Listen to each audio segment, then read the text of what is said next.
कांग्रेस प्रवक्ता के मिश्रा के द्वारा एक समुदाय को गाली देने पर मंत्री विश्वास सारंग का बयान सामने आया है। उन्होंने कहा कि इससे ज्यादा दुर्भाग्यपूर्ण और शर्मनाक क्या होगा कि कांग्रेस के प्रवक्ता के मिश्रा जी एक समुदाय को गाली दे रहे हैं। किसी भी पार्टी का प्रवक्ता कोई बयान देता है तो माना जाता है कि पार्टी का ऑफिशियल बयान है।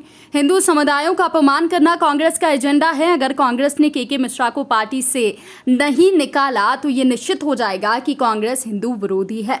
वहीं कांग्रेस की भारत जोड़ो यात्रा को लेकर उन्होंने कहा कि राहुल गांधी 40,000 की टी शर्ट पहनकर गरीबी हटाने की बात कर रहे हैं। मंत्री सारंग ने कहा कि जिन्होंने इस देश को तोड़ने का काम किया है वो भारत जोड़ो यात्रा निकाल रहे हैं। राहुल गांधी भ्रष्टाचार के खिलाफ आवाज उठा रहे हैं, लेकिन खुद नेशनल हेराल्ड जिसमें उन्होंने भ्रष्टाचार किया उस मामले में चुप हैं। जो लोग राहुल नेहरू परिवार की चमचागिरी कर राजनीति को आगे बढ़ाना चाहते हैं वो यात्रा में शामिल हो रहे हैं। वहीं मशहूर कॉमेडियन राजू श्रीवास्तव के निधन पर शोक जताया। उन्होंने कहा कि जिन्होंने रोते हुए को हंसाया वो राजू श्रीवास्तव अब हमारे बीच नहीं रहे हैं। उन्होंने भाजपा के कार्यकर्ता के रूप में काम किया है। हम उन्हें विनम्र श्रद्धांजलि देते हैं। वहीं फिल्म थैंक गॉड के ट्रेलर में चित्रगुप्त भगवान का अनर्गल रूप से फिल्मांकन किया गया है। लगातार फिल्मों और वेब सीरीज में इस तरह के फिल्मांकन होते हैं। समाज को आगे आकर इस तरह की फिल्मों का बहिष्कार करना चाहिए। वहीं भाजपा के प्रदेश प्रवक्ता स्वर्गीय उमेश शर्मा जी को श्रद्धांजलि दी और कहा कि हमारे साथी और भाजपा के प्रवक्ता हमारे बीच नहीं रहे। वो निश्चित रूप से भाजपा के ऐसे कार्यकर्ता थे जिन्होंने सार्वजनिक क्षेत्र में रहते हुए अपनी जिम्मेदारियों का निर्वहन किया। हम उन्हें श्रद्धांजलि अर्पित करते हैं। वहीं धर्म परिवर्तन जिहाद के मामले में मंत्री सारंग ने कहा कि किसी को बख्शा नहीं जाएगा। जिहाद के मामले में किसी को भी बख्शा नहीं जाएगा। कोई व्यक्ति अगर धर्म परिवर्तन के कुविचार के साथ किसी को बरगलाता है तो उसे सहन नहीं किया जाएगा। उस पर कठोर से कठोर कार्रवाई की जाएगी। बहुत दुख की बात है कि बॉलीवुड के वो सितारे जिन्होंने रोते हुए को भी हंसाया वो राजू श्रीवास्तव हमारे बीच में नहीं रहे। लंबा संघर्ष उन्होंने किया, पर यह बात सही है कि आखिरी में वो जी नहीं पाए। राजू श्रीवास्तव जी बॉलीवुड के बड़े स्टार तो थे ही, उसके साथ ही उन्होंने भारतीय जनता पार्टी के कार्यकर्ता के रूप में भी काम किया। उन्होंने उत्तर प्रदेश में सार्वजनिक कार्यकर्ता के रूप में भी काम किया। एक ऐसा सितारा जो हमें गुदगुदाता था, जो हमें हंसाता था, वो हमें रुलाकर चला गया। मैं उन्हें विनम्र श्रद्धांजलि देता हूँ। बुक कर लिए हैं, कह रहे हैं कि राहुल गांधी के साथ 400 किलोमीटर चलेंगे। अब देखिए, यही बात है कि चलने से पहले अपनी सुख सुविधाओं की चिंता करना, यही तो कांग्रेस का मूल चरित्र है। राहुल गांधी गरीबी हटाने की बात कर रहे हैं पर 40,000 की टी शर्ट पहनकर। राहुल गांधी भारत जोड़ो यात्रा की बात कर रहे हैं, वो परिवार के सदस्य जिन्होंने इस देश को तोड़ने की और भारत को तोड़ने का काम किया। राहुल गांधी भ्रष्टाचार के खिलाफ आवाज उठा रहे हैं, पर नेशनल हेराल्ड मामले में जिसमें उन्होंने भ्रष्टाचार किया उस पर चुप है। राहुल गांधी को पहले बताना पड़ेगा नेशनल हेराल्ड में भ्रष्टाचार को क्यों किया और क्या उसी भ्रष्टाचार से 40,000 रुपए की टी शर्ट खरीदी। अब वो लोग जो नेहरू परिवार की चमचागिरी कर राजनीति आगे बढ़ाना चाहते हैं, वो यात्रा में शामिल होना चाहते हैं। अब इस यात्रा का क्या कुछ है ये तो लक्ष्मण सिंह के वीडियो और उनके बयान से प्रदर्शित हो गया।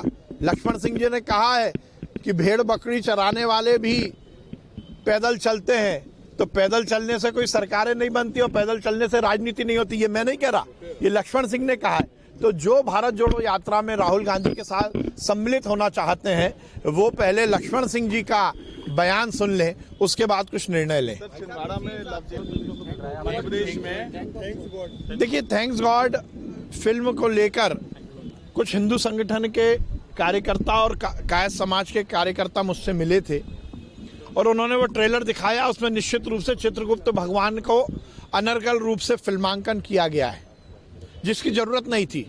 और हम देख रहे हैं कि बॉलीवुड में और खासकर वेब सीरीज में लगातार हिंदू देवी देवताओं के खिलाफ इसी तरह के अनर्गल फिल्मांकन होते हैं। अपनी फिल्म को कंट्रोवर्शियल कर ज़्यादा बिजनेस मिल सके, इसका जो प्रयास किया जा रहा है वो बहुत ही दुर्भाग्यपूर्ण है। मुझे लगता है इन दृश्यों के साथ फिल्म का फिल्मांकन नहीं होना चाहिए, पर उसके साथ ही समाज में भी ये बात जरूर जानी चाहिए कि हम सब मिलकर ऐसी फिल्मों का बहिष्कार करें। जब फिल्म नहीं चलेगी तो इस तरह के दृश्य भी नहीं आएंगे। देखिए, इससे ज्यादा दुर्भाग्यपूर्ण क्या होगा और शर्मनाक क्या होगा कि कांग्रेस के प्रवक्ता के मिश्रा जी एक समुदाय को गाली दे रहे हैं और जिस भद्दी भाषा में उन्होंने गाली दी है, मुझे लगता है इससे ज्यादा और शर्मनाक कुछ नहीं हो सकता। किसी भी पार्टी का प्रवक्ता यदि कोई बात बोलता है तो वो माना जाता है कि उस पार्टी का ऑफिशियल बयान है। 24 घंटे हो गए इस वीडियो को आए हुए। कांग्रेस के किसी नेता ने, किसी नेतृत्व ने इसके विषय में कोई बात नहीं की और घमंड दिखाते हुए, एरोगेंस दिखाते हुए के मिश्रा जी ने इससे और ज्यादा गलत बात की। मुझे लगता है कि यदि 24 घंटे बीतने के बाद भी कांग्रेस नेतृत्व ने के मिश्रा के खिलाफ कार्रवाई नहीं की, इसका मतलब ये कांग्रेस का अधिकृत बयान है। हिंदू धर्म, हिंदू समुदाय से जुड़े हुए अलग अलग प्रकल्पों को गाली देना, उनको नीचे दिखाना, यह कांग्रेस का एजेंडा है।